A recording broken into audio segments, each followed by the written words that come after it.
নমস্কার। আমাকে আমার হোয়াটসঅ্যাপে বা আমি চেম্বারে গেলে যখন সাক্ষাৎ হয়, আমাকে অনেকেই প্রশ্ন করে যে স্যার, আপনি প্রথমত সায়েন্টিফিক অ্যাস্ট্রোলজার, দ্বিতীয়ত আপনি নিজেই বলেন God is dedication, combination of all reels and thinkings, তৃতীয়ত আপনি যেটা মোক্ষম সেটা হচ্ছে কর্মকেই পুজো বলে মনে করেন। 24 ঘন্টার মধ্যে 3-4 ঘন্টা ঘুমন, তারপর বাদবাকি সময় আপনি কর্মই করেন, সে যে কোনো কর্মই করেন, আপনি নিজেই বলেছেন। এবং আপনি ফুটবল খেলেন, ক্রিকেট খেলেন, এবং আপনি খাবার চ্যালেঞ্জ করে খাবার খান, নানান জায়গায় ঘুরে বেড়ান নিজেই ড্রাইভ করে। তাহলে এরকম একটা মানুষ হঠাৎ করে এই গেরুয়া পোশাক পরে কেন? কিসের জন্য আপনি গেরুয়া পোশাক পরেন? এবং এই গেরুয়া পোশাকটা এর দ্বারা আপনি কি নিজেকে রিপ্রেজেন্টটা কি করেন, কি বোঝাতে চান? এটা প্রচুর মানুষ আমাকে জিজ্ঞেস করেছে, জিজ্ঞেস করে। আমি ভেবেছিলাম এটাকে আমি একটুখানি উজ্জ্বল রেখে দিই, এটাকে বলবো না, এটা থাক। বা অনেক ক্ষেত্রে দেখা যায় আমি গেরুয়া আমার মানে সন্ন্যাসীদের যে বস্ত্র, সেই বস্ত্র কিন্তু আমি পরেও আমি এই ইউটিউবের ভিডিও করেছি। তাদের প্রশ্ন কিন্তু আমি যে রুদ্রাক্ষের মালা পরি, কেন পরি সেই ব্যাপারে নয়, কারণ রুদ্রাক্ষের মালাটা লোকনাথ বাবার দ্বারা আমি কিন্তু প্রাপ্ত, মানে লোকনাথ বাবার দ্বারাই কিন্তু আমি পেয়েছি। পুরোটাই প্রাপ্তির জায়গাটায় লোকনাথ বাবা, এর বাইরে আমি আর কিছু বলবো না। মানুষ এমনিতেই আমাকে একটুখানি পাগলা ভাবে, মেন্টাল ভাবে। লোকনাথ বাবা বলতে বলতে লোকটা পাগলই হয়ে গেল। লোকনাথ বাবা বলতে বলতে যদি আমি পাগল হয়ে যাই, তাহলে নিজেকে ধন্য মনে করব। আমি আবার বলছি, লোকনাথ বাবা, ইভেন সত্যি কথা বলছি, আমাকে যদি এখনই বলা হয় লোকনাথ বাবা কবে জন্মেছে, কবে মারা গেছে, আমার এইগুলো কোনো খেয়ালের মধ্যেই নেই, আমি জানি না।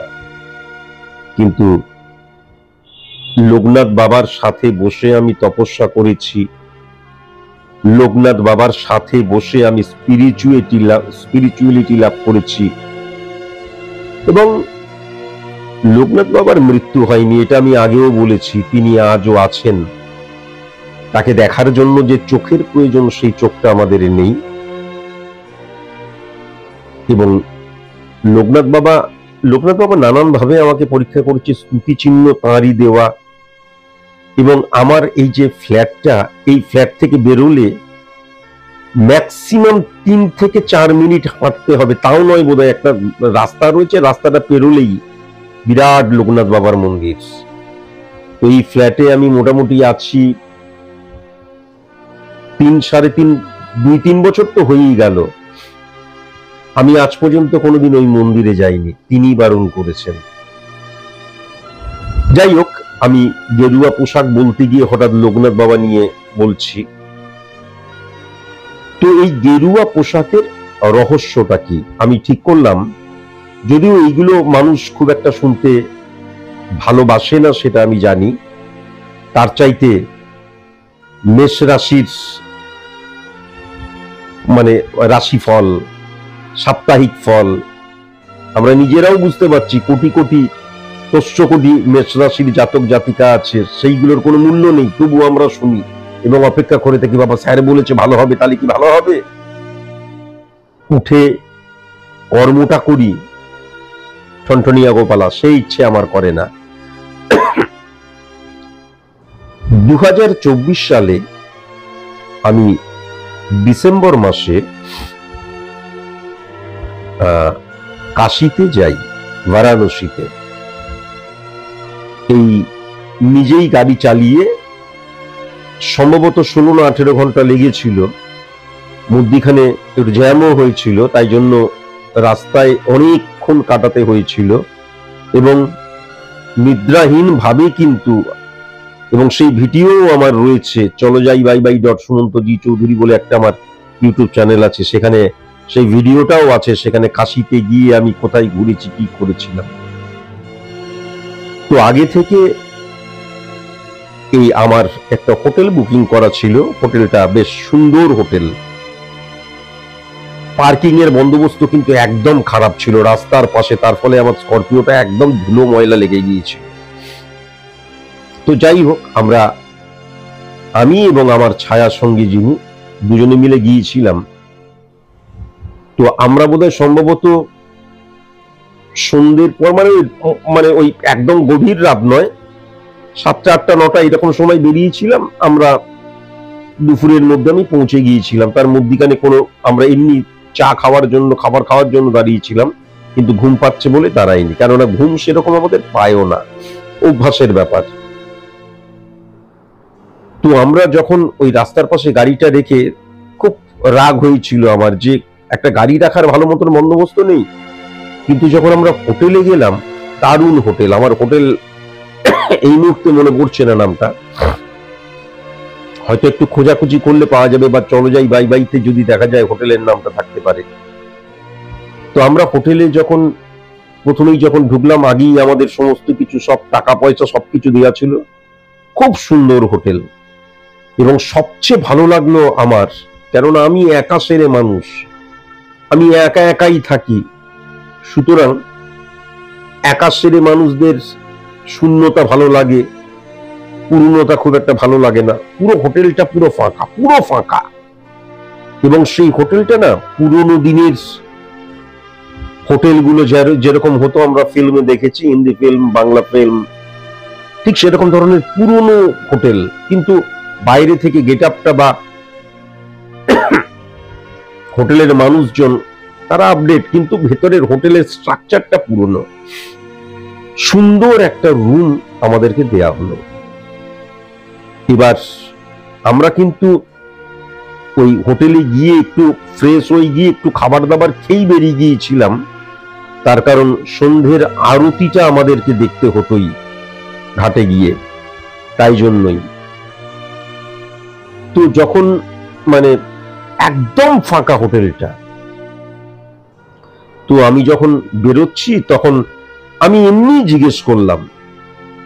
এমনিতে আমি বাংলা ভাষা ছাড়া হিন্দি আর ইংরেজি ভাষা ঠিক মতন বলতেও পারি না, তাও ভাঙা ভাবে বললাম যে এত সুন্দর হোটেল, কিন্তু এই হোটেলটা এত ফাঁকা কিসের জন্য, আমি জিজ্ঞাসা করলাম। আর তারা চোস্ত হিন্দিতে উত্তর দিল যে মানুষজন আসছে না, করোনার পর থেকে হোটেলটা বিজনেসটা খারাপ হয়ে গেছে, সেরকম ভাবে মানুষজন আসে না। ওদের খাবার দাবার কিন্তু বেশ সুন্দর, এবং যখনই কোনো কিছু চাওয়া হচ্ছে না, একদম ইমিডিয়েট দিয়ে দিচ্ছে। এমন নয় যে অনেকক্ষণ ধরে কেউ নেই বলে রান্না করতে অসুবিধা হচ্ছে, তা কিন্তু নয়, ইমিডিয়েট দিয়ে দিচ্ছে। তো আমরা ঘাটে যাচ্ছিলাম। এবার আমার যিনি ছায়া সঙ্গে, তিনি গাড়িটা স্টার্ট করে গাড়িটা ঘোরাবেন, কিন্তু ঘাট পর্যন্ত গাড়ি যায় না। এটা যারা তোমরা কাশিতে গেছো সবাই জানো, একটা জায়গা পর্যন্ত যাওয়া যাবে, সেখানে গাড়িটা রেখে হেঁটে হেঁটে কিন্তু যেতে হবে। প্রচুর লোক হয় যে মার্কেটটার মধ্যে দিয়ে গাড়িটা যায়, আমরা তো জানতাম না। পরবর্তীকালে বিরাট প্রবলেম, আমরা অনেক দূরে রেখে রিক্সাতে উঠেছিলাম। চলো যাই বাই বাইতেও কিন্তু সেটা আছে। আমরা ভুলবশত গাড়িটা নিয়েছিলাম, তারপর থেকে আর গাড়ি নিতাম না। গাড়িটা নিয়ে কিছুটা গিয়েই একটা জায়গায় রেখেছিলাম। সেই জায়গাটা আমার পরিচিত ছিল, আমার সেখানকার মানুষজন আমি চিনতাম, আমি জানতাম, তারা আমাকে খুব শ্রদ্ধা করে। গাড়িটা রেখে তারপর আমরা রিক্সা নিয়ে গিয়েছিলাম। যাই হোক, তো সে বললো এখানে করোনা ভাইরাসের পর খুবই বিজনেসটা কেমন চোখড হয়ে গেছে, এই হয়ে গেছে। আমি জাস্ট এমনি নর্মাল শুনে গাড়িটা ঘোরাচ্ছে, একটু কথা বলতে হয়, এমনি কথা বলার মতন করে বললাম। তো যখনই গাড়িটা ঘোরাচ্ছে এইটুকু বলেছে, তারপরেই আমি বললাম এমনি মজা করে, এবং এমনি আধো বাংলা আধো হিন্দি। আমার হিন্দিও আর ইংরাজি একদম খারাপ, এটা সবাই জানে। আমি ওই কোন রকমই হিন্দিতে বললাম যে আমি যখন চলে এসেছি আর চিন্তা নেই, এবার কিন্তু একদম লোক থই থই করবে, ইয়ার কি মেরে। আমি আবার বলছি, কিন্তু এর মধ্যে কোনো রকমের কোনো লোকনাথ বাবার স্পিরিচুয়ালিটি, আমার স্পিরিচুয়ালিটি, কারোর স্পিরিচুয়ালিটি কিচ্ছু নেই। আজকের স্টোরিটা বলছি কি, যে আমি কেন গেরুয়া পোশাক পরি। তো আমি জাস্ট নর্মালি বললাম যে আমি চলে এসেছি, এবার একদম লোক থই থই করবে বলে আমি চলে গেছি। এবার চলে গিয়ে তারপর ওখানে কি কি অ্যাক্টিভিটিস করেছিলাম সমস্ত কিছু চলো যাই বাই বাইতে রয়েছে। চলো যাই বাই বাই .সুমন্তজি চৌধুরী সার্চ করলেই পাওয়া যাবে। ফিরে চলে এসেছি রাত্রিবেলায়, সব অল কমপ্লিট। তার মধ্যে আমি বলেছিলাম, ও ঠিক আছে, আমি থাকতে থাকতেই দেখবেন লোকে লোকারণ্য হয়ে যাবে, দেখবেন। এমনি জাস্ট বলেছিলাম, এবং আমার হিন্দিটা বুঝতে পেরেছে কিনা সেও মজা করে হেসেছিল, আমিও হেসেছিলাম। মানে এর একদম ক্যাজুয়ালি আমি বলে তারপর আমি চলে গিয়ে রাত্রিবেলা ফিরলাম, আবার খেলাম খেলাম, তারপর একটুখানি গল্প গুজব করে একটু রাস্তাটা ফাঁকা, সেই দিক চারিদিকটা তাকিয়ে তারপর আমরা ঘুমিয়ে পড়লাম। সকালবেলায় আমরা জনপথে কাশীর ঘাট ভ্রমণে বেরিয়ে গেলাম। যখন ফিরে এলাম, রাত্রিবেলায় ফিরে এসেছি। ফিরে আসার পর সম্ভবত তার পরের দিন আমরা স্টে করেছিলাম কিনা মনে পড়ছে না, করলেও আরেকটা দিনও স্টে করেছিলাম, তার বেশি স্টে করিনি। এই মুহূর্তে মনে পড়ছে না স্টে করেছিলাম কিনা। তো যখনই আমি রাত্রিবেলায় ফিরে এসেছি, ফিরে আসার পর একদম খোদ ওই হোটেলের মালিক কিন্তু আমাকে বলছে, মানে তার ভাষাতে বলছে, চৌস্তি হিন্দি ভাষায় বলছে যে আপনি রুমে যাচ্ছেন তো? আমি বললাম হ্যাঁ রুমে যাচ্ছি। ঠিক আছে, আমি 5 মিনিট পর যাচ্ছি। হ্যাঁ ঠিক আছে। তারা ভেবেছে আমরা তো বাইরে থেকে গাড়ি ফাড়ি নিয়ে এসেছি, আমি তো সব ঘুরে ফুরে এলাম, এবার একটু ঢুকুও করতে পারি, করতেই এর মানুষ তো স্বাভাবিকভাবে এটা ভাবে, তাই জন্যই বলেছে 5 মিনিট পরই যাচ্ছি। কেমন 5 মিনিট পর? একটু 5 মিনিট পরে যাচ্ছি। আমি বললাম ঠিক আছে 5 মিনিট পর আসুন না। গল্পটা হলো এই যে সকালবেলায় ওই 9টা 10টা আমরা একটু আগেই বেরিয়ে গিয়েছিলাম, তারপরে হঠাৎ করে 2-3টে ফোন আসে।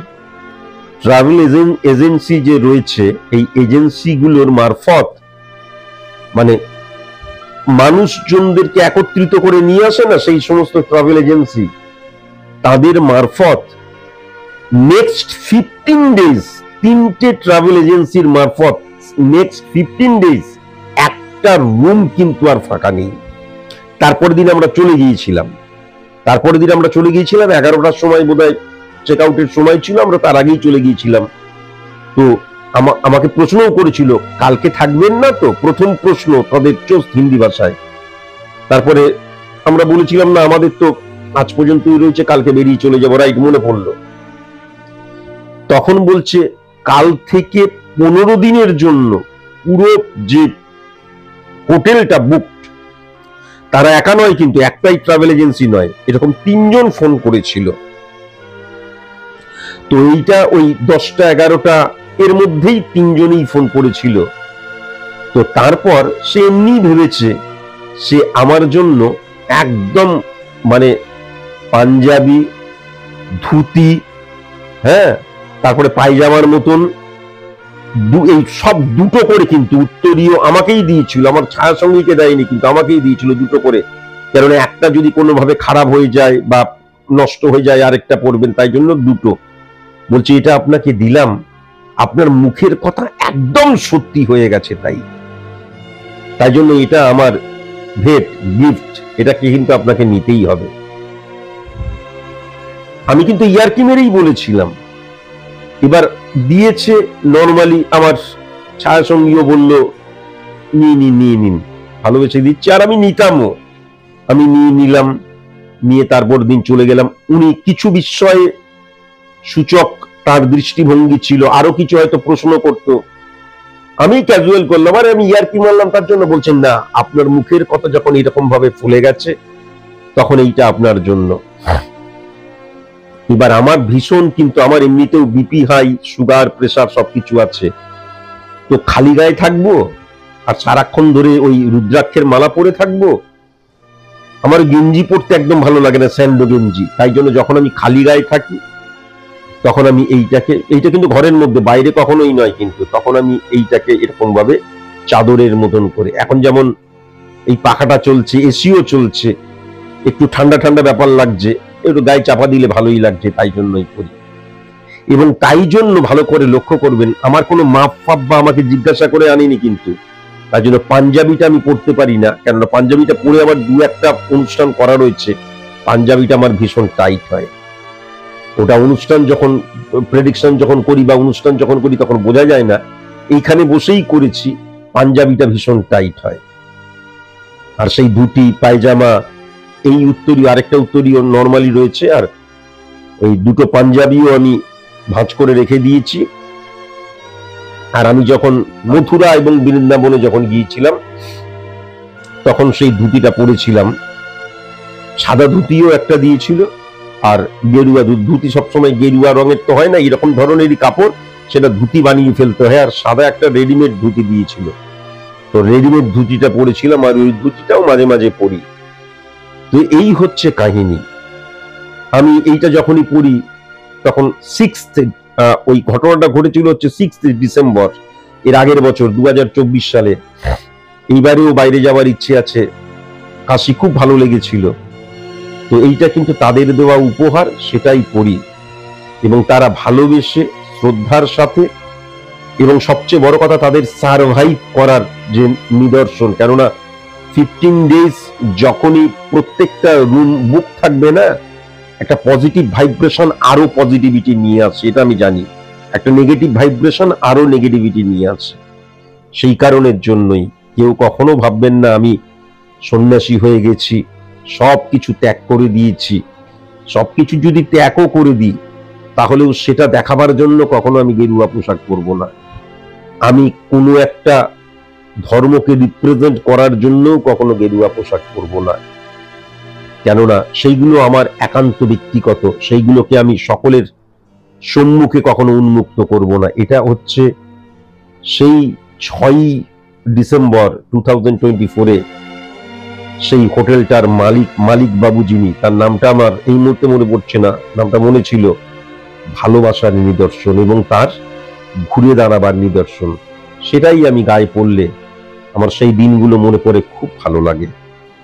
এবং পরিশেষে এই কথাটাই বলবো, যেটা আমার মনে হয় এবং যেটা আমি মুখ দিয়ে স্রাত করে বলে ফেলি, আমি একটু খ্যাপা টাইপের রয়েছি, এবং একটু সরলতাই বলো বা বাল্যাবস্থা বলো, বালকের মতন, শিশুর মতন ব্যবহার আমার। আমি এখানে বসে বসে বলছি বলে তাই, কিন্তু এইটা যারা আমাকে দেখেছে তারা সবাই জানে, আমি বলে ফেলি হঠাৎ করে কিছু একটাই তোমার এই হবে, কিন্তু সেটা হয়।